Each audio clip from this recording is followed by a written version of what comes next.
തൊടുന്നൻ FIR ഇടുകയും അതിൽ മനാഫിനെ പ്രതി ഇറക്കുകയും ചെയ്തതോടെയാണ് എനിക്കിത് തോന്നിയത് ഇതൊരു ആസൂത്രിത ഗൂഢാലോചനയാണ് ഇങ്ങനൊരു സിറ്റുവേഷൻ സൃഷ്ടിക്കുക എന്നുള്ളത്. കാരണം ഇത് ചെയ്യാൻ കഴിയുന്ന ആർക്കാണെന്ന് നമുക്ക് ഊഹിക്കാം. ഞാൻ അവരുടെ പേര് പറയുന്നില്ല. അവരാണ് ഇപ്പോൾ ആഭ്യന്തര വകുപ്പ് ഭരിക്കുന്നത്. അതുകൊണ്ട് മലയാളികൾ കരുതിയിരിക്കുക, ഇത് കുളം കലക്കാനുള്ള ഏതൊരു ചെറിയ അവസരവും അതിവിദഗ്ധമായി ഉപയോഗിക്കാൻ കഴിയുന്ന ഒരു സംവിധാനം, അത് ആ പോലീസ് സംവിധാനവും അതിൻ്റെ ഭാഗമാണ് നമ്മൾ സംശയിക്കുന്നു. അതേക്കുറിച്ചാണ് നമ്മൾ കുറേ ദിവസമായിട്ട് ചർച്ച ചെയ്യുന്നത്. അതുകൊണ്ട് മലയാളികൾ കരുതിയിരിക്കുക, കേരളം കത്തുന്ന രീതിയിൽ ഇത്തരത്തിലുള്ള ചേരിതിരിവുകൾ ഉണ്ടാക്കുന്ന ആസൂത്രിതമായ ഓപ്പറേഷൻസ് കേരളത്തിൽ ഇനിയും നടക്കാൻ പോവുകയാണ്. കാരണം ഇനി പഞ്ചായത്ത് തെരഞ്ഞെടുപ്പ് വരാൻ പോവുകയാണ്, നിയമസഭാ ഇലക്ഷൻ വരാൻ പോവുകയാണ്, ലോക്സഭാ തെരഞ്ഞെടുപ്പ് കഴിഞ്ഞേ ഉള്ളൂ. കരുതിയിരിക്കുക. ആ പരാതി ഈ കലാപാഹ്വാനം ആയിരുന്നില്ല പരാതി എന്നാണ്. എഫ്ഐആർ ഞാൻ വായിച്ചു നോക്കി. എഫ്ഐആറിൽ അഞ്ജു എന്ന് പറഞ്ഞുള്ള പരാതിക്കാരി കൊടുത്തിട്ടുള്ള പരാതിയിൽ മനാഫിന്റെ ചില വാക്കുകൾ, മനാഫ് സൃഷ്ടിച്ച ചില സാഹചര്യങ്ങൾ, ഇത് തങ്ങൾക്കെതിരായിട്ടുള്ള സൈബർ ആക്രമണത്തിന് കാരണമായി എന്നാണ് ആ പരാതി. ആ എഫ്ഐആറിൽ ആ പരാതി കോട്ട് ചെയ്തിട്ടുണ്ട്. അപ്പോൾ അതിൽ മനാഫ് സൃഷ്ടിച്ച സാഹചര്യം, മനാഫ് പറഞ്ഞ ചില കാര്യങ്ങൾ തങ്ങൾക്ക് എതിരായിട്ടുള്ള സൈബർ ആക്രമണത്തിന് കാരണമായി എന്ന് പറയുമ്പോൾ മനാഫ് എന്താണ് പറഞ്ഞത്? മനാഫ് എന്തെങ്കിലും ചെയ്തിട്ടാണോ ഈ സൈബർ ആക്രമണം ഉണ്ടെന്ന കാര്യത്തിൽ തർക്കമില്ല. കാരണം നമ്മൾ സോഷ്യൽ മീഡിയ എടുത്തു കഴിഞ്ഞാൽ ആ കുടുംബത്തെ വലിയ തോതിൽ ഞാൻ കണ്ട ഒരു ഏറ്റവും മോശം ചിത്രം എന്ന് പറയുന്നത് അർജുനെ കാണാതായി ഇപ്പോഴും അവിടെ രക്ഷാപ്രവർത്തനം നടക്കുമ്പോഴും ഈ പെൺകുട്ടി അവിടെ ജോലി ചെയ്യുന്നു എന്നുകൊണ്ടൊരു ചിത്രം പങ്കുവച്ചിട്ടൊരു പോസ്റ്റ് ഞാൻ കണ്ടിരുന്നു. എവിടെയോ അത് ഫേക്ക് ആണോ ഉള്ളതാണോ അതൊന്നും നമുക്കറിയില്ല. ഉള്ളതാണ്, പക്ഷേ ഇതിന് ഈ സംഭവത്തിന് മുമ്പേ ഉള്ളതാണ് ആരോപണം.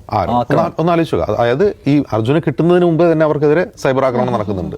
അതൊക്കെ ആ പെൺകുട്ടി കാണേണ്ടി വരുമ്പോൾ ഉണ്ടാകുന്ന ഒരു ട്രോമ ഒന്ന് ആലോചിച്ച് നോക്കുക. അതുപോലെ ഇപ്പോൾ ഇവരെ ഭർസിക്കുക എന്നുള്ളൊരു ഫാഷൻ ആയിക്കാണ്. അത് ഈ കുടുംബത്തിന്റെ ഒരു ഇമോഷനെയും നോക്കാതെ അവരെ ഭർസിക്കുക. അവരെന്തിനാണ് ഇങ്ങനെ പറഞ്ഞത്? മനാഫ് ഒക്കെ പാവല്ലേ?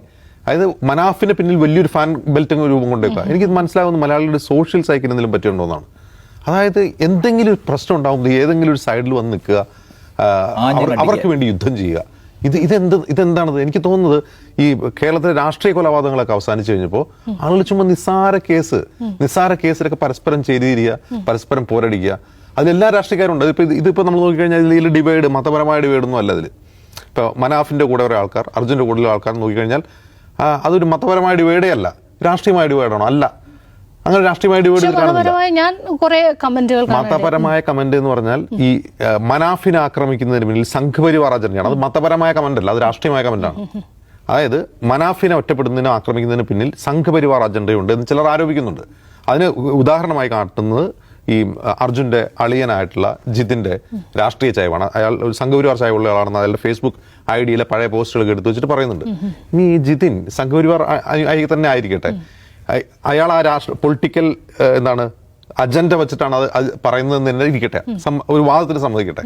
എങ്കിൽ പോലും ഈ കുടുംബം നേരിടുന്ന ഒരു ഇമോഷണൽ ട്രോമ ഉണ്ടല്ലോ, അതിനെ അഡ്രസ് ചെയ്യണ്ടേ? ഈ അർജുന്റെ ബോഡി കിട്ടിക്കഴിഞ്ഞാൽ അവര് ഈ മാധ്യമങ്ങൾ അതിനുശേഷവും ഇപ്പോൾ മനാഫിനെ തേടി പോകുന്നതായിരിക്കാം ചിലപ്പോൾ പ്രശ്നം. അല്ലെങ്കിൽ ചില ആളുകൾ മനാഫിന് കുറച്ച് സ്വീകരണം കൊടുത്തു കളയാം. മനാഫ് സാധു ചില പോയിട്ടുണ്ടാവും. അപ്പം ഇതൊക്കെ വാർത്തയായിട്ട് കാണുമ്പോൾ ഇത് എന്തെന്നാണിത് അവർക്കൊരു തോന്നും, ഉറപ്പായിട്ടും തോന്നിയിട്ടുണ്ടാവും. അപ്പോൾ ഇതൊക്കെ ആയിരിക്കും ഒരു പക്ഷേ ഇവരെ ഈ വാർത്താ സമ്മേളനം വിളിക്കാൻ പ്രേരിപ്പിച്ചിട്ടുണ്ടാവുക. പക്ഷെ അതിൻ്റെ പേരിൽ അവരെ അറ്റാക്ക് ചെയ്യുക എന്ന് പറയുമ്പോൾ യഥാർത്ഥത്തിൽ ഈ രണ്ട് പക്ഷവും പ്രശ്നം ഉണ്ടാക്കുകയാണ്. ഞാൻ കാണുന്ന പ്രശ്നം അതുമല്ല.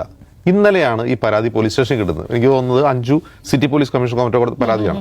ഇത് ചേവായൂർ പോലീസിന് കൈമാറിയതാണ്. അത് ആരെങ്കിലും എടുത്താൽ മതി, കാരണം സൈബർ അറ്റാക്ക് ആണല്ലോ അതിലെ വിഷയം. അപ്പോൾ 8:30 ഒരു 8 മണിയോടുകൂടി ഈ പരാതി അവർക്ക് കിട്ടുന്നു. അർദ്ധരാത്രി മുമ്പ് തന്നെ എഫ്ഐആർ ഇടുന്നു. അതായത് ഇതിലെന്താണ് കേസ് എന്നോ ഇത് ആർക്കെതിരെയാണ് എഫ്ഐആർ ഇടേണ്ടതെന്നോ ഒരു മൈൻഡ് അപ്ലൈ ചെയ്തെടുത്ത ഒരു എഫ്ഐആർ ആയിട്ടാണ് എനിക്ക് തോന്നുന്നത്. ഇതിൽ മനാഫിനെ പ്രതികരിക്കാനുള്ളൊരു വകുപ്പില്ല. അപ്പോൾ ഇന്ന് DYSP ആണോ സിറ്റി പോലീസ് കമ്മീഷണറാണോ വിശദീകരിക്കുന്നുണ്ട് അതിനെപ്പറ്റി. ഞങ്ങൾക്ക് കിട്ടിയ പരാതി സൈബർ ആക്രമണത്തെക്കുറിച്ചാണ്. അപ്പോൾ ആ പരാതിയിൽ മനാഫ് എന്ന ഒരൊറ്റ പേരെ സൂചിപ്പിച്ചിട്ടുള്ളൂ, വേറെ ആരും പേരില്ലല്ലോ. കാരണം സൈബർ ആക്രമണം നടക്കുന്നവരെല്ലാവരും പേര് പരാതിയിൽ ഉൾപ്പെടുത്താൻ കഴിയില്ല. അപ്പോൾ മനാഫിൻ്റെ എന്തെങ്കിലും പരാമർശം ഈ സൈബർ ആക്രമണത്തിന് കാരണമായിട്ടുണ്ടോ എന്ന് നിങ്ങൾ പരിശോധിച്ചിട്ട് അദ്ദേഹത്തെ പ്രതി ചേർക്കുമെന്ന് പറഞ്ഞിട്ടുണ്ട്. പക്ഷേ എഫ്ഐആറിൽ പ്രതി മനാഫാണ്, പിന്നെ സോഷ്യൽ മീഡിയയാണ് പ്രതി. പ്രതി മീൻസ് അക്യൂസ്ഡ്. ഇതൊരു പ്രശ്നമാണല്ലോ. ഇത് പോലീസ് ചെയ്തതും ഒരു അതിക്രിയയാണ്. അതായത് സാധാരണ നമ്മളൊക്കെ ഒരു പരാതി കൊടുത്താൽ അതിലൊക്കെ അപ്പം തന്നെ എഫ്ഐആർ ഇടാറുണ്ടോ? അത് പരിശോധിച്ച് അത് ഇടാൻ പറ്റിയ നിയമവകുപ്പുണ്ടോ, നിയമോപദേശം തേടി ചർച്ച ചെയ്തിട്ടൊക്കെയല്ലേ എഫ്ഐആർ ഇടുന്നത്. ഇത് വിത്തിൻ 3 hours എഫ്ഐആർ ഇട്ടു, അതിൽ മനാഫിനെ പ്രതി ചേർത്തിരിക്കുന്നു. പോലീസ് ചെയ്തുകൊണ്ട് എന്താ ഉദ്ദേശിച്ചത്?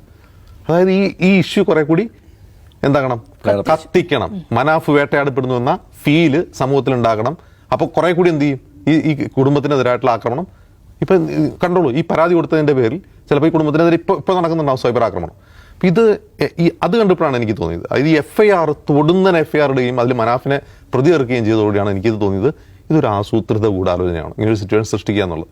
കാരണം ഇത് ചെയ്യാൻ കഴിയുന്ന ആർക്കാണെന്ന് നമുക്ക് ഊഹിക്കാം. ഞാൻ അവരുടെ പേര് പറയുന്നില്ല. അവരാണ് ഇപ്പോൾ ആഭ്യന്തര വകുപ്പ് ഭരിക്കുന്നത്. അതുകൊണ്ട് മലയാളികൾ കരുതിയിരിക്കുക, ഇത് കുളം കലക്കാനുള്ള ഏതൊരു ചെറിയ അവസരവും അതിവിദഗ്ധമായി ഉപയോഗിക്കാൻ കഴിയുന്ന ഒരു സംവിധാനം, അത് ആ പോലീസ് സംവിധാനവും അതിൻ്റെ ഭാഗമാണ് നമ്മൾ സംശയിക്കുന്നു. അതേക്കുറിച്ചാണ് നമ്മൾ കുറേ ദിവസമായിട്ട് ചർച്ച ചെയ്യുന്നത്. കാരണം മലയാളികൾ കരുതിയിരിക്കുക, കേരളം കത്തുന്ന രീതിയിൽ ഇത്തരത്തിലുള്ള ചേരിതിരിവുകൾ ഉണ്ടാക്കുന്ന ആസൂത്രിതമായ ഓപ്പറേഷൻസ് കേരളത്തിൽ ഇനിയും നടക്കാൻ പോവുകയാണ്. കാരണം ഇനി പഞ്ചായത്ത് തെരഞ്ഞെടുപ്പ് വരാൻ പോവുകയാണ്, നിയമസഭാ ഇലക്ഷൻ വരാൻ പോവുകയാണ്, ലോക്സഭാ തെരഞ്ഞെടുപ്പ് കഴിഞ്ഞേ ഉള്ളൂ. കരുതിയിരിക്കുക.